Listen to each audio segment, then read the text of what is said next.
Hi, Freya. Hi. Hello. How are you doing? Good. How are you? I'm good. So I know you just recently moved to DC area, the MV area. How are you settling in? Yeah, good so far. It's weird to be here right now at this time, with everything going on and with COVID as well. It feels strange to be in this really exciting new city that we can't fully explore just yet. But we've been out a little bit, and we're really excited to be able to go to museums and restaurants and meet new people. Oh, it's going to be so great. Yeah, well, so good to hear that. Yeah. Okay, so we're gonna do our first question. So tell us a little bit about your first musical experience. Yeah, so I come from a family of musicians. My parents were musicians, my grandparents were musicians, kind of everybody was involved in music in some way. So music was really always at the center of my life. I don't remember a time that it wasn't kind of, just right at the core of our household. It was always around, music was everywhere. And yeah, my mum was a viola player, still is a viola player. And she says that the only way that she could get her practicing done was to give me a really tiny violin, like an eighth size violin or something, and just let me kind of saw away on it next to her while she practiced. It must have been just the most awful noise. But yeah, that was the only way she could practice. And I would just copy her. And she even remembers that sometimes, she'd stop and put her viola down and she'd pick up her pencil and write something in the music. And then I would do the same thing. I would put my violin down, pick up my pencil and mark something in the music. Yeah. So I just, yeah, that's all I wanted to do was kind of copy her. Oh wow. So wow. So you have a musician family. Yeah. That's so that's very impressive and very here. But I also know that as a musician myself, sometimes it can be very tough. So we have to decide make a living or pursuing our passion for music. So how are you coping with it, and how are you doing when a time like this you just want to say you just want to give up? I know.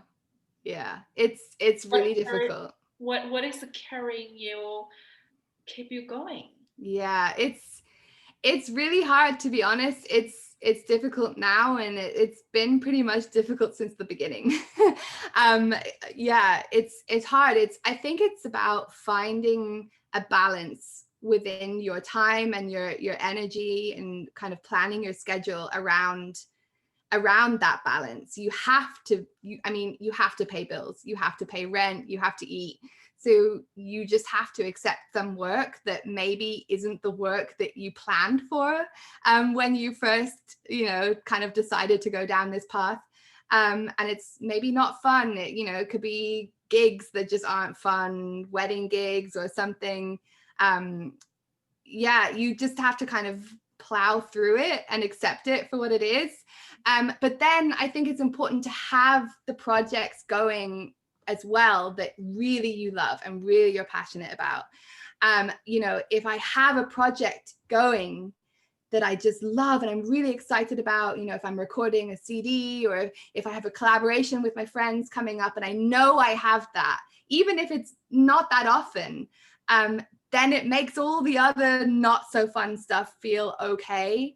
But it is really hard. It's really hard. And I've definitely questioned often, really often, every day almost, I question if, it was the right thing to do, or if I'm really happy doing this. But unfortunately, unfortunately, when I do the fun stuff, even if it's only, once in a blue moon that they happen, they are so good that they keep me going. If they were less fun, it would make the decision just to quit much easier. It would be so easy.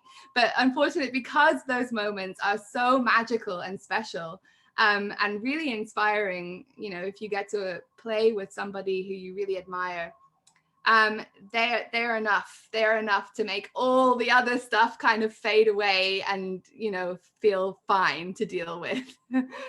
Wow. Yeah. Yeah, that's very inspirational. You know, it's It's not easy. I wouldn't recommend this career, honestly.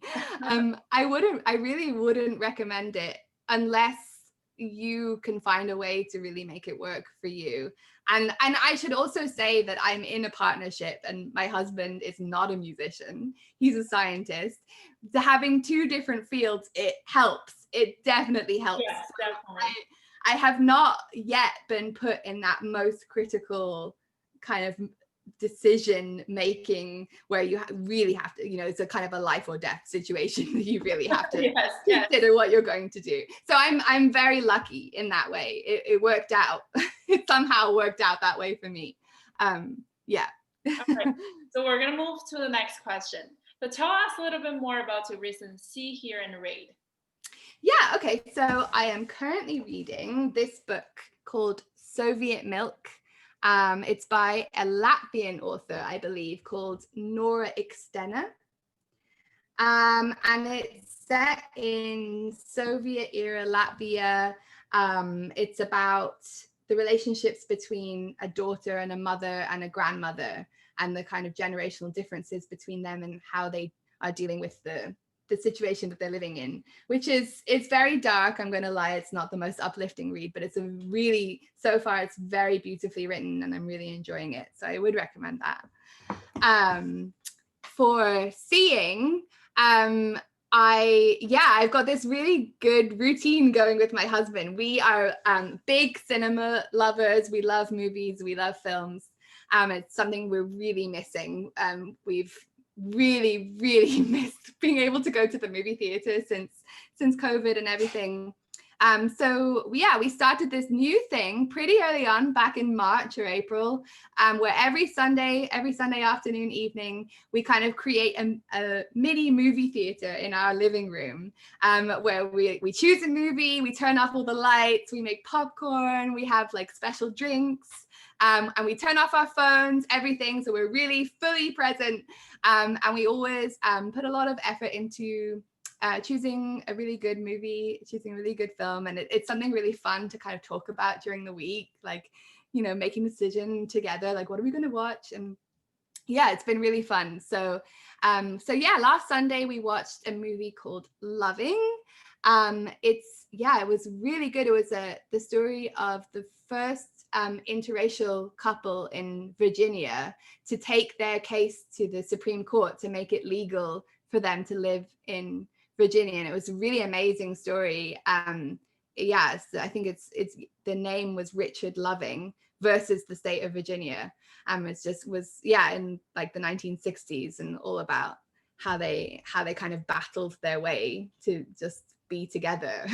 Well, thank you so much for letting me know. Here you go. I will have my tonight movie choices right there. Yes, I really recommend it. It was a really good watch, and I think it's new to Netflix. So yeah, definitely one to look out for. All right. How about your music options? Like recently, what have you been hearing? Yeah, music options. So another thing I did during the pandemic was to create a playlist. I was one day just in a really bad mood. I felt so far away from music and from kind of all my favorite musicians and my colleagues. So I kind of went on a trip down memory lane, and I created this playlist with all of the albums and CDs that I've ever really been obsessed with. And I kind of found all of these CDs. I remembered all these CDs that I just listened to nonstop when I was a teenager and when I was growing up. And it's so funny. They bring back so many memories, but it's like, it's like the Andras Schiff Beethoven sonatas, and it's, Isabel Faust, her Beethoven concerto is amazing, and a lot of chamber music, and so I created this playlist and put them all together, and it was amazing listening to it. I went out for a walk and just let the playlist go, and it was just like song after song of just like my most favorite music ever. It was the most uplifting thing I could have done. So I really recommend doing that. But yeah, otherwise, music wise, I would just say I have been enjoying engaging with my friends with their live streams and their online virtual concerts. It's it's horrible, really. It's horrible having to watch people play through a screen and deal with internet issues and, you know, all the challenges that come with these online performances. But I think it's really important to engage and to stay connected with each other that way.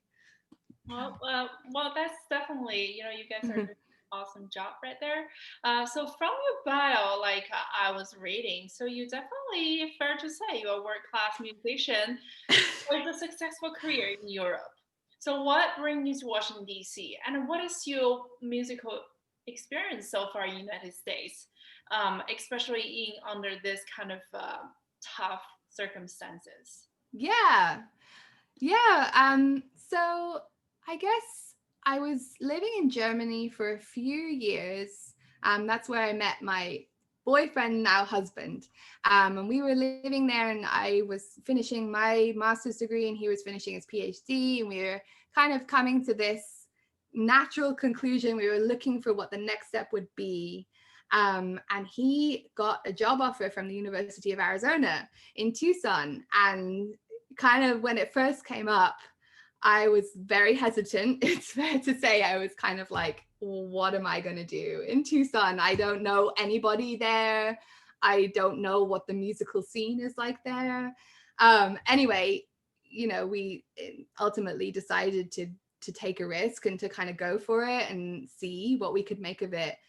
So we moved there in, just about 2 years ago, beginning of January 2019. And very quickly I became part of the musical community, which was really awesome. I mean, there's really far more going on than I expected there. Music is so valued in that community, and there's so many great musicians and ensembles. And, you know, I got a chance to work with the Arizona Opera and the Tucson Symphony, which was really cool. And just to kind of present my own recitals, which was another really cool, awesome opportunity.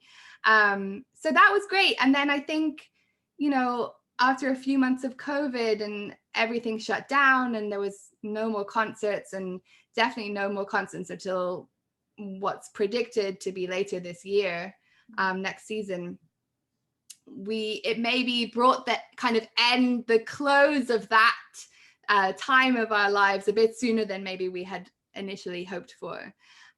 We were looking around, seeing what we could do.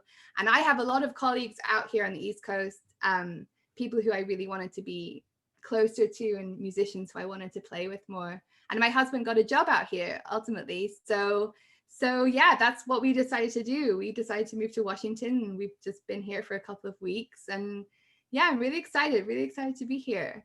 Yeah, hopefully, with this new administration, and hopefully, with the vaccine, that the music world will recovering speedily. Actually, I cannot say that enough, right? These musicians out there are struggling.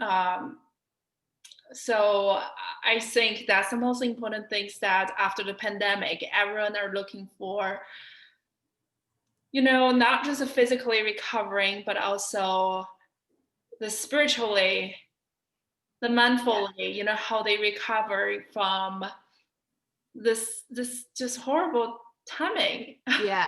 So hopefully, this year there will be more music scenario, there will be more music opportunities are going. Yeah, I hope so. I think it's something we're craving. It's music and art. They allow us to connect with each other in a way that you can't through a screen. And this is great, and it's so great that we are able to do this, but we need to be able to perform live again, to perform for each other and kind of help each other through hard times. And it's a very lonely experience without those connections. Yes, definitely. Thank you so much for sharing today. And we're so excited looking forward to your performance. Thank you. Yeah, I am too. It's just another one of those online recorded performances from home. It's always a kind of strange situation, but yeah, I hope you like it. All right. Thank you so much, and good luck with everything. Thank you. Thanks for having me. Thank you, Freya.